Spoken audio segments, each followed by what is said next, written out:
History tells us that powerful people come from powerful places. History was wrong.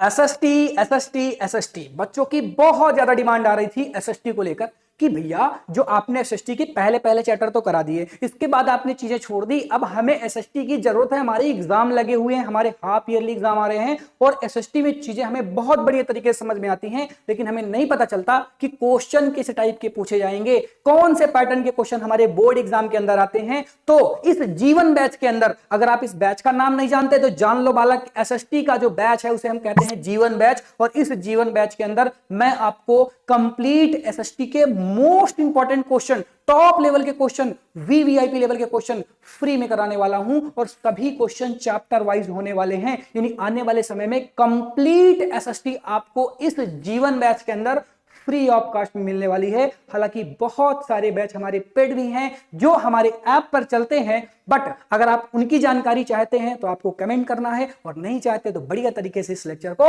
Enjoy करिए। आज हम बात करने वाले हैं पॉलिटी के चैप्टर नंबर 2 की, जिसे हम बोलते हैं फेडरलिज्म। अब ये जो चैप्टर है ये बहुत ही छोटा सा पिद्दू सा चैप्टर है, और बच्चों को ना ये चैप्टर जानबूझ के टफ लगता है। भाई इसमें ना इतने प्यारे प्यारे क्वेश्चन पूछे जाते हैं जो कॉमन सेंस से भी करोगे तो हो जाएंगे। थोड़ी सी बेसिक सी जानकारी फेडरलिज्म के बारे में, थोड़ी सी बेसिक सी जानकारी और कुछ डाटा के साथ अगर चले जाओगे तो बोर्ड एग्जाम के अंदर सिंगल क्वेश्चन आपका गलत नहीं होगा। और आज मैं सभी बच्चों से प्रॉमिस करता हूं कि जितने क्वेश्चन मैं करा दूंगा ना, उसके बाद आपके बोर्ड एग्जाम में ऐसा सिंगल क्वेश्चन नहीं पूछा जाएगा जो आपके इस लेक्चर में ना हो और बोर्ड एग्जाम के पेपर में आ जाए। 100% की एक्यूरेसी के साथ जो भी क्वेश्चन बोर्ड एग्जाम में आएगा वो यहीं से आएगा। आइए बात करते हैं पॉलिटी के चैप्टर नंबर 2 की। सबसे पहले हम एमसीक्यू क्वेश्चनों की बात करेंगे, और एमसीक्यू क्वेश्चन के बाद मैं आपको शॉर्ट और लॉन्ग आंसर के मोस्ट इंपॉर्टेंट क्वेश्चन बताऊंगा, और कुछ ऐसे क्वेश्चन बताऊंगा जो इस बार के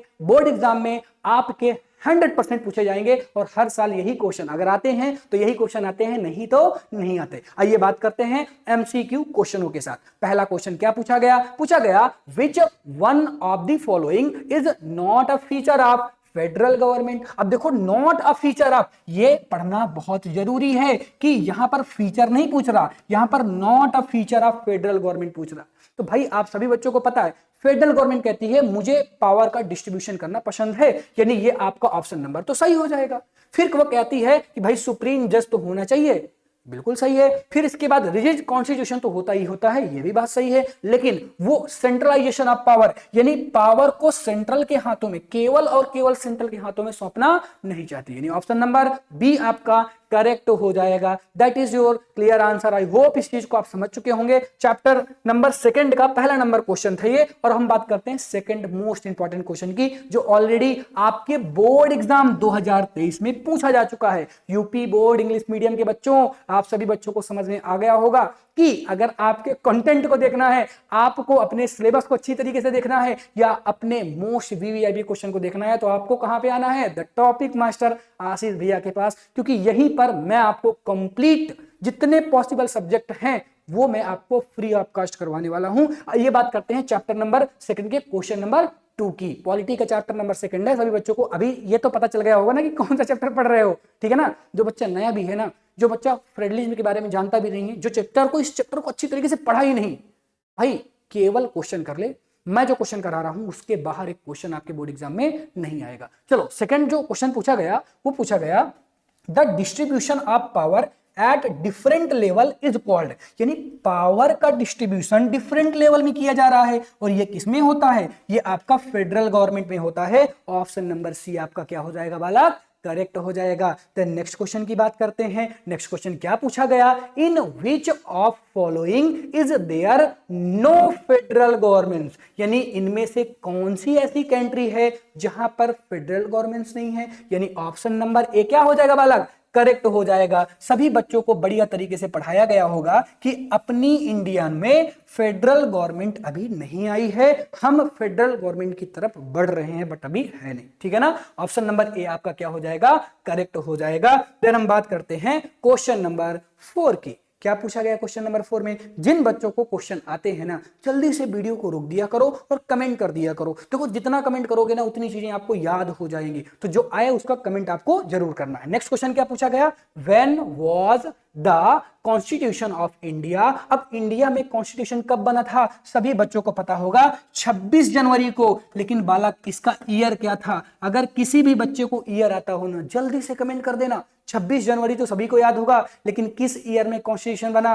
भाई जल्दी से कमेंट करो, जिस भी बच्चे को पता हो जल्दी से कमेंट कर दो। देन हम बात करते हैं क्वेश्चन नंबर 5 की। क्वेश्चन नंबर 5 क्या है? क्वेश्चन नंबर 5 है the world's largest democracy country. अब देखो वर्ल्ड की लार्जेस्ट डेमोक्रेसी कंट्री कौन सी है? भाई हमसे बड़ी कौन हो सकती है? इंडिया। इंडिया टॉप में चल रहा है इस समय, इंडिया यहीं पर तो टॉप कर रहा है, टॉप में भाई इंडिया हो जाएगा, ऑप्शन नंबर 1 करेक्ट हो जाएगा। देन हम क्वेश्चन नंबर 6 की बात करते हैं। How many federal states are there in India? अब देखो अपने पास स्टेट है कितनी, अगर आप देखेंगे तो ऑल स्टेट यानी 28 स्टेट जो हैं वो इंडिया की वो क्या है? वो ये फेडरल स्टेट है, यानी 28 आपका ऑप्शन करेक्ट हो जाएगा। और ये इंपॉर्टेंट क्वेश्चन है, 2023 और 20 में भी पूछा गया है, और हो सकता है जो आपका नेक्स्ट बोर्ड एग्जाम आने वाला है ना बालक, नेक्स्ट बोर्ड एग्जाम आने वाला है उसमें भी ये क्वेश्चन पूछ लिया जाए। इंपॉर्टेंट क्वेश्चन है, बढ़िया तरीके से पढ़ के जाना।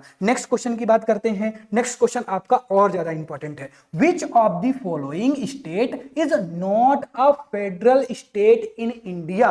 अब देखो जो फेडरलिज्म को मानता ही नहीं है भाई वो कौन सा स्टेट है? तो वो हम कहेंगे भाई स्टेट कौन सा है? दिल्ली। ये कहता है हम नहीं मानेंगे, जिसको मानना हो मानो, हम नहीं मानने वाले। तो भाई ये ऑप्शन नंबर डी करेक्ट हो गया। देन अगला क्वेश्चन क्या है? Division of power in federal system of government in India is. अब देखो इंडिया में जो आपका डिवीजन किया गया है, किसका डिवीजन किया गया है? पावर का डिवीजन किया गया है एक सिस्टम बनाने के लिए, एक फेडरल सिस्टम बनाने के लिए। तो इंडिया में किस तरह से देखो पावर का डिस्ट्रीब्यूशन होता है। आप दो मेन व्यक्तियों को जानते होंगे, एक आपका होता है प्राइम मिनिस्टर और एक आपका होता है कौन? एक आपका क्या होता है बालक? जो आपके स्टेट का मेन आदमी है वो है आपका मुख्यमंत्री, ठीक है ना? यानी मुख्यमंत्री और प्रधानमंत्री ये दोनों मिलके आपकी सरकार को गठित करते हैं, आपकी सरकार को चलाते हैं। यानी इनकी पावर जो है, यानी जो पावर का डिस्ट्रीब्यूशन किया गया है वो सेंटर और स्टेट के बीच में किया गया है। ऑप्शन नंबर ए आपका करेक्ट हो जाएगा। इस समय ये पावर कौन डिस्ट्रीब्यूट कर रहा है या कौन चला रहा है? जैसे आप हमारे यहाँ की बात करेंगे तो उत्तर प्रदेश में कौन है? योगी बाबा जी हैं। और मेन जगह सेंट्रल में कौन बैठे हुए हैं? आपके मोदी जी बैठे हुए हैं। तो इस तरह से पावर का डिस्ट्रीब्यूशन किया जाता है, ठीक है ना? चलो अब हम बात करते हैं नेक्स्ट क्वेश्चन की, क्वेश्चन नंबर 9 की। क्या पूछा गया भाई? क्या पूछा गया? ध्यान से देखो। Which of the following is a subject of the union list? Union list में कौन सा सब्जेक्ट है भाई? तो यूनियन लिस्ट में अगर आप देखेंगे which of the following is a subject of the union list, तो यूनियन लिस्ट में ना ही आपका एग्रीकल्चर है, ना ही आपका ट्रेड है, ना ही आपका एजुकेशन है। डिफेंस आपका करेक्ट ऑप्शन हो जाएगा। ऑप्शन डिफेंस किसको सही लग रहा है? जल्दी से बताओ भाई सही क्या लग रहा है? अब जब हमने बता ही दिया है बालक कि ये सही होगा तो मतलब वो सही है। आई होप इस चीज को आप समझ चुके होंगे। देन हम बात करते हैं नेक्स्ट क्वेश्चन की। और हाँ, ये थोड़ा सा आप यहां पर इंपॉर्टेंट भी लिख लें, ये आपका इंपॉर्टेंट क्वेश्चन है क्योंकि पिछले 2 सालों से ये ऑलरेडी आपके बोर्ड एग्जाम में आ चुका है। नेक्स्ट क्वेश्चन की बात करते हैं। नेक्स्ट क्वेश्चन क्या पूछा गया? Which subject does not belong to concurrent list? और ये 2022 में क्वेश्चन पूछा गया है। तो भाई कॉन्करेंट लिस्ट में कौन बिलोंग करता है? तो डज नॉट बिलोंग। अच्छा डज नॉट है तो डज नॉट में इसमें क्या हो जाएगा? जो फॉरेन अफेयर्स होते हैं, क्योंकि ये यानी एजुकेशन, फॉरेस्ट और सक्सेशन ये सारी चीजें तो इंक्लूडेड हैं पहले से। बट अगर आप फॉरेन अफेयर्स की बात करते हैं तो ये चीजें आपके कॉन्करेंट्स में इंक्लूडेड नहीं होते। ऑप्शन नंबर डी आपका करेक्ट हो जाएगा। नेक्स्ट क्वेश्चन की बात करते हैं। Which one of the following is not a state subject? यानी इनमें से कौन सा ऐसा है जो एक स्टेट का सब्जेक्ट नहीं हो सकता? देखो स्टेट अपनी पुलिस का सब्जेक्ट तो रखती है, बिल्कुल रखती है। इरिगेशन का सब्जेक्ट तो रखती है, बिल्कुल रखती है। एग्रीकल्चर तो कर ही सकती है, बिल्कुल कर सकती है। लेकिन करेंसी खुद की नहीं बना सकती। अरे क्या उत्तर प्रदेश अगर चाहेगा, यानी यूपी जो है वो अगर चाहेगा तो क्या अपनी खुद की करेंसी बना सकता है क्या? नहीं, उसके पास ये अधिकार है ही नहीं है। यानी ऑप्शन नंबर डी आपका क्या हो जाएगा बालक? करेक्ट हो जाएगा। आई होप इस चीज को आप समझ चुके होंगे। देन हम बात करते हैं क्वेश्चन नंबर 12 की। क्या पूछा गया? Which of the following is a subject of the state list. अब देखो इनमें से कौन सा स्टेट की लिस्ट में सब्जेक्ट है। भाई देख, स्टेट की लिस्ट में करेंसी है क्या? अभी अभी आपने देखा करेंसी स्टेट की लिस्ट में नहीं है। क्या बैंकिंग होती है क्या? बिल्कुल नहीं है। फॉरेन अफेयर्स होते हैं क्या? बिल्कुल नहीं है। तो बचा क्या? कॉमर्स, यानी कि ऑप्शन नंबर डी आपका क्लियर है। और ये क्वेश्चन ऑलरेडी आपके 2023 यानी 2023 में पूछा जा चुका है। तो ये पीवाईक्यू भी है एक तरीके से, और ये मोस्ट इंपॉर्टेंट पीवाईक्यू है जो दोबारा रिपीट होंगे आपके बोर्ड एग्जाम के अंदर। ठीक है ना? चलो अगला क्वेश्चन है। अगला क्वेश्चन क्या पूछा गया? Who has the residency power of the India. एक तो स्टेट के पास है, यूनियन के पास है, यानी बोथ। ऑप्शन नंबर ए और बी क्लियर हो जाएगा। ये सी नंबर में दिया हुआ, थोड़ा सा ऑप्शन ऊपर नीचे हो गए हैं, तो यहां पर बोथ ऑप्शन ही क्लियर होगा, यानी option number B, option number A, यानी ए और बी यहां पर है, सी यहां पे चला आया। थोड़ा सा शिफ्टिंग कर लेना, इसको इधर कर दो, इसको इधर कर दो, सही हो जाएगा। क्लियर है क्या? चलो अब हम बात करते हैं नेक्स्ट क्वेश्चन की। क्या है भाई? क्वेश्चन क्या पूछा गया? How many union territories are there in present Indian federal system. तो ये क्वेश्चन आपका 2020 में पूछा जा चुका है। तो इसमें कौन सा ऑप्शन क्लियर हो जाएगा? ऑप्शन नंबर डी क्लियर हो जाएगा। मैंने आपको क्या कहा था? थोड़ी सी जानकारी और थोड़े से डाटा के साथ आपको बोर्ड एग्जाम में जाना ही जाना है, और डाटा नहीं तो फिर इसके बाद आपकी एसएसटी नहीं। ठीक है? कुछ डाटा तो आपको एक पेज में अगर आप लिखेंगे ना, तो एक पेज में पूरी की पूरी पॉलिटी के डाटा आ जाएंगे। ठीक है ना? उसमें भी बच भी जाएगा पेज। तो डाटा ऐसे लिख लिया करो कि भाई कितने टेरिटरी हो गए, कौन से ईयर में क्या किया गया, सारी चीजें आपको एक बुक में, एक कॉपी में लिख के रखना है, एक पेज में। ऐसे आप 4 पेज बनाएंगे ना, मैं तो कहता हूं 2 पेज के अंदर पूरी की पूरी एसएसटी आ जाती है। क्लियर है क्या? चलो अब हम बात करते हैं क्वेश्चन नंबर 19 की। पूछा गया which of the following is the national language of the India. तो नेशनल लैंग्वेज इंडिया की क्या है? भाई कोई नहीं है, याद रखना, वेरी इंपॉर्टेंट है, वेरी इंपॉर्टेंट है। ये क्वेश्चन में स्टार लगा लेना, क्वेश्चन में स्टार लगा लेना इस बार के बोर्ड एग्जाम के लिए। तो नेशनल लैंग्वेज हमारी इंडिया की कोई भी नहीं है। लेकिन अगर मैं बात करता हूं किसकी? अगर मैं बात करता हूं ऑफिशियल लैंग्वेज की। अगर क्वेश्चन में क्या आ गया? क्वेश्चन में आ गया आपका ऑफिशियल लैंग्वेज। अगले वाले क्वेश्चन को कर लेते हैं पहले।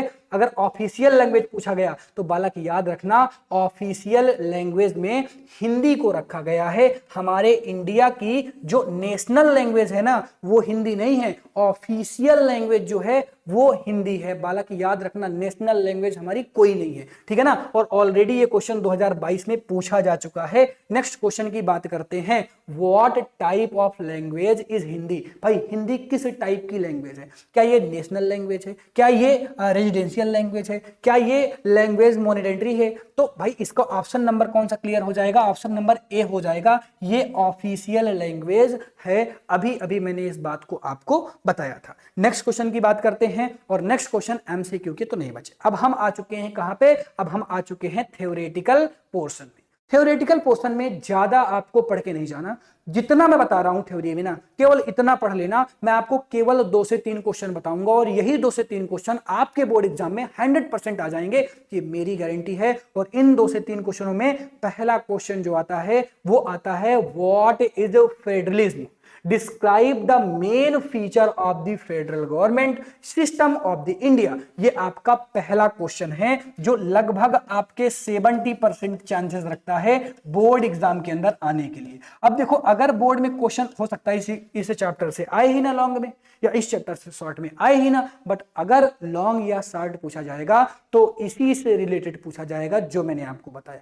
बाकी का 30% आप दे सकते हैं इस क्वेश्चन को, जो कि है what do you understand local self government of the India, या इन द इंडिया, यानी local self government in the India. इसके बारे में भी आपको पता होना चाहिए, इनके फीचर्स पता होना चाहिए, और इनकी 3 मेन प्रॉब्लम्स पता होने चाहिए। थोड़ा बहुत जानकारी लेके जाना, ताकि अगर ये क्वेश्चन आए तो गलत ना हो। देखो, अगर मैं शॉर्ट की बात करता हूं तो शॉर्ट में आपका ये क्वेश्चन पूछा जा सकता है, या केवल what is the means of federalism, ये भी आपका शॉर्ट में आ सकता है। बट अगर मैं किसकी बात करता हूं, लॉन्ग की बात करता हूं, तो एज इट जैसे मैंने लिखा है ऐसे ही क्वेश्चन आपके बोर्ड एग्जाम के अंदर रिपीट होंगे।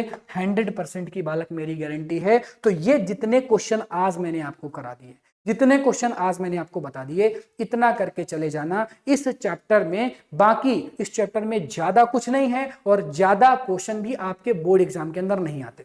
एमसीक्यू क्वेश्चन के टॉप लेवल के क्वेश्चन मैंने करा दिए, एनसीईआरटी करा दी, पीवाईक्यू करा दिया और आपको लॉन्ग और शॉर्ट के भी टॉप मोस्ट इंपॉर्टेंट क्वेश्चन बता दिए। इसके बाद कुछ ज्यादा इंपॉर्टेंट नहीं बचता इस चैप्टर में। लगभग 90% चीजें मैंने आपको कवर करवा दी है। Thank you so much for watching. ऐसे ही इस बैच के साथ, इस जीवन बैच के साथ आप जुड़ जाएं। पूरी की पूरी एसएसटी मैं आपको ऐसे ही प्रोवाइड करूंगा। Thank you so much for watching. Tata bye bye.